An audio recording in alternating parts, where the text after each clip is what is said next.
Trita, what are Iran's objectives and priorities right now? You know, because there are these proposals that are being exchanged between Iran and the US. Is it to get sanctions relief? Is it to preserve its leverage over the Strait of Hormuz? Or is it pushing US forces out of the region?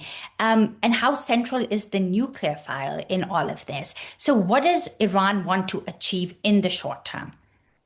The nuclear file is some of the most difficult sticking points at this point in the state of the negotiations. In some ways, I have to say it just doesn't make sense because some of these things are not needed for the US. And at the same time, it's not necessarily um, terribly difficult or problematic for the Iranians to give up some of these things. But both sides are negotiating very, very hard. Trump has certain demands that he's really trying to achieve, and they completely counter what the Iranians, at this point at least, are willing to give. On the other hand, Trump is willing to put all sanctions relief on the table.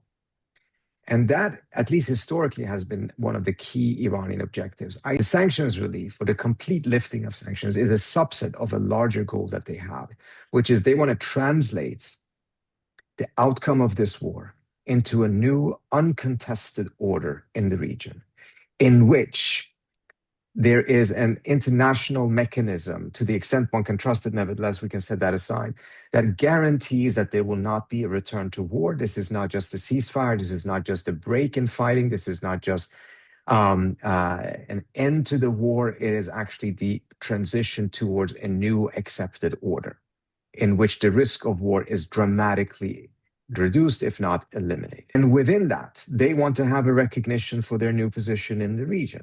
All sanctions need to be lifted from the Iranian standpoint. They're going to make some other demands of leaving, of the US vacating the region militarily, etc. If I were them, I would actually not make that demand, to be frank with you. Not that that's not part of their objectives, but I'm of the view that the United States is quite likely to actually vacate much of its bases in the region anyways, and actually having an Iranian demand for this to happen may actually complicate matters. The United States should not be in the region, in my view, militarily at all. It is not a strategically vital region. We have completely overextended ourselves in the Middle East.